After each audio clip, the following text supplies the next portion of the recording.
15 minus 9.5 equals 6.5. So I shoot at the leg is gone, 6.5k damage, still want some place to go. They want to find a new home. I'll have a look at the armor rating of the pink cube. It is 400, alright. 6.5k damage, want to go somewhere. 400 armor are destroyed every time they destroy a block.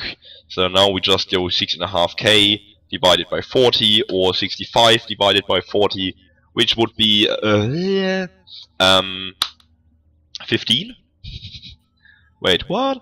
Actually, I just have to multiply by 2.5, so it would be 60, 120, 150 plus. It would be roughly 150 blocks being destroyed. That's too much. So let's just say 15. 15? Is 15 a good number? Let's just say 15. So it destroys another 15 blocks. 15 times 4 would be 60. I guess it's 15 blocks. So yes, the damage still wants to destroy 15 blocks, so it goes like 1. Okay, now it has to go somewhere else. It can go to the left, it can go to the right.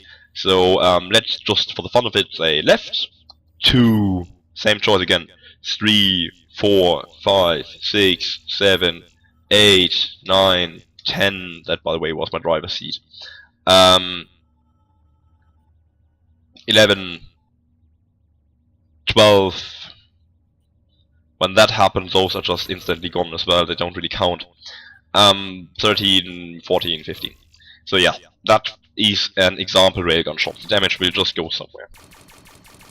It can partly destroy as well. It doesn't really go through there like a snake. There are a few different things that are known or unknown or whatever. But just imagine the worst case scenario, and the worst case scenario is the damage just is going through your tank like a snake.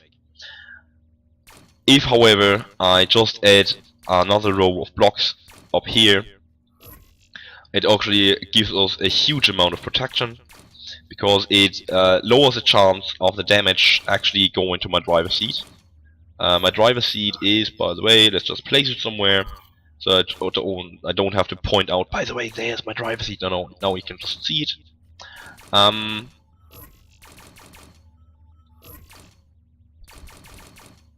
Yeah. So we have a layer on the top, we will add a layer on the bottom as well. Just because we want it to look a bit nice as well. What we do is we actually will be using a few prisms, and I want to use my blocks on the side anyway. So yeah, we want to have it look nice. Oh, look at it! It looks so nice! I mean, I could make it even rounder now with inners and tattoos, but the effort, all the effort. Alright, so I do have my leg now there. Yeah. We're not talking about how exposed it is from the front. I could just do it one behind or whatever. Again, it is destroyed, and I want to destroy another 15 blocks. So where do I go?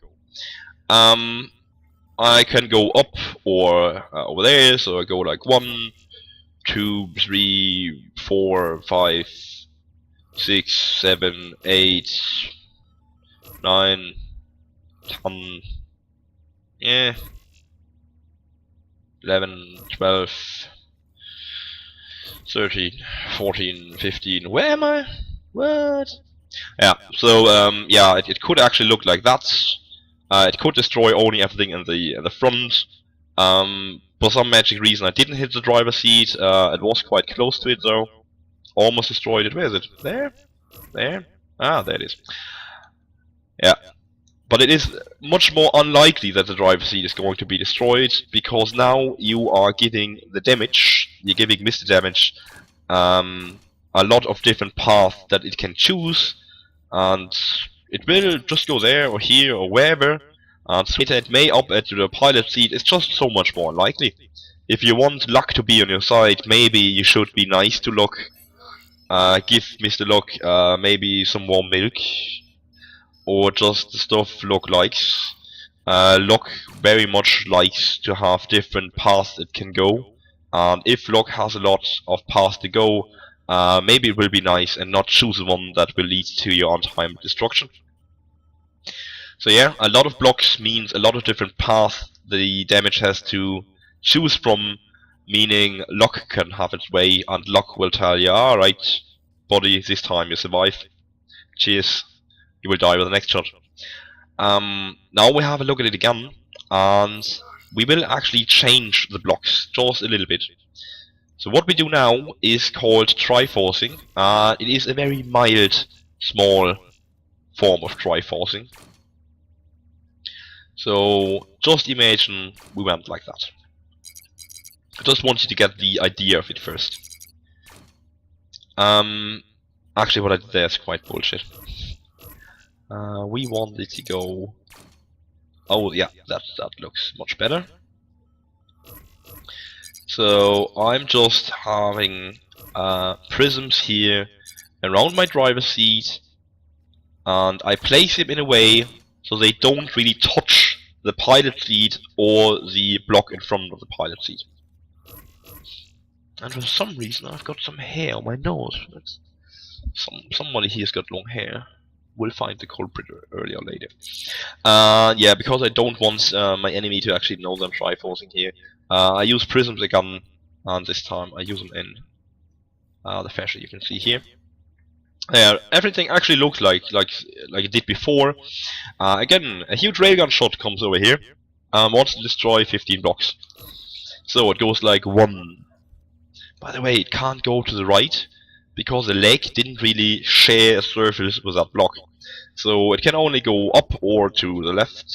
Let's say it goes up. Now the damage again travels through here. It's going straight for the driver's seat. Okay, now I'm at that position. Actually, I'm just gonna take off a few more blocks so we can see it better. Okay, so the last block I actually destroyed was that one, that block was destroyed last. Now the damage wants to keep on going. Where can it go? It cannot go to that block. Well, actually it can. Yeah, it can. It can just go to that block. But now that it's here, it cannot go to the right. Because the block that has been destroyed was a prism. And the prism does not share a surface with a block on the right. So the damage can now only go to the left, or it can go below. It cannot go up, because it wasn't touching the block up, and it cannot go to the right, because it's not touching the block on the right. So, Mr. Damage, where do you want to go? Let's say the damage just goes over there. Destroy that block. It can't go to the right. It didn't touch the block on the right, so it can't go to the right. It must move to a block it was actually connected with. It can't go to the right. Maybe it will destroy that one. Maybe it will destroy that one. Maybe it will just sit around for a second, rub his nibble, think about his life, but for the hell of it, it just can't go to that block over there. It can't. If it wants to, it would have to destroy the block underneath. Go to one to the side, go one to that side, and then it would be destroyed. But there's just no other way. By the way, that is a weakness of trifles you see right now. They are all not connected. If that had been a full block, and not a prism, never mind, when the pilot seat is dead, you're dead anyway. So that's just it about Triforcing. You are able to have segments in your tank which enable you to have your damage go in one way, but nowhere else. A typical setup for example, a gun in some corner would look like that. First, you have your normal design. So that would be, let's say, the top left corner of my tank right now. Top left, front left. Yeah, so this we are having a look at is my front left corner. We just leave it like that to indicate that there's actually some kind of robot behind that. I just just put a wheel there, just so everybody know, yes, that's supposed to be some part of my robot. My robot is for some reason quite huge, just for me to make it easier to demonstrate what I want to show you. And I do have a lovely gun which is just sitting there on top of everything, having a look around, maybe having a morning breakfast or an egg. Yeah, so there's my gun. I'm proud, nice and alone, and waiting to kill whoever comes along. First of all, I don't want it like that, because now when somebody shoots off the block, yeah, the gun is gone. Don't want that. Maybe I should place it one back. And another problem is, imagine I get a railgun shot in that block. A railgun shot here would very likely mean destruction of the block on the side as well. The shot will just go in, it will go to the right, it will go down, it will go to the side, it will go further in. It will just destruct the whole fucking area, and my gun will be dead. Yeah, but I don't want my gun to be dead, so I just want to separate my gun from the rest of the bunch of the blocks here. Again, we're just using prisms, so I have a look at what does this actually touch. Touch that one, touch that one, touch that one. So, first rule, I don't want those to be touching. I mean, it's quite easy for them to not touch. Actually, I have to go like... Now, take that one, place it on... What? There. Take that away, great. Now, if somebody wants to railgun me, and for some reason he misses because he's an idiot, he's destroying that block there, but that block doesn't touch the one on the right, so if I destroy that block, damage can't go to the right, it can however go down one, or to the left, or to the back, or whatever, but it will not, at least not directly, go to the right. So yes, I've done that nicely. I can of course do even more of the triforcing. So I just have a go at... I just go like that. Great. Now somebody can hit me in any of those blocks. Nothing will happen. I can get a huge shot here. Damage may go one to the side, but it can't go more, because that block wasn't touching the one on the right. You get the picture? It's quite easy to have at least some small amount of protection here. And please remember, the prism itself has the same amount of armor as any other block, any other pink block. There's just no reason to not use the prism. On the other hand, if I get hit here, I do have a problem. The problem being the damage can't go to the left now. It can't go to the left, so it has to go on like that to the back. So I'm very more likely to actually get my wheel destroyed, because the damage wasn't able to go to the left. It had to stay in that area and first go in the rear direction, meaning in the direction of the wheel. But when you play around like that, always have a look at where do I get hit. When I get hit, what parts do I lose? Did I want to lose them? Am I able to lose them? Did I want to keep them? And what did I lose before that? So we're talking about some kind of destruction pattern here. And when you play around, what you want to have is, you do have spongy areas. You do have areas on your craft which are just a lot of armor blocks.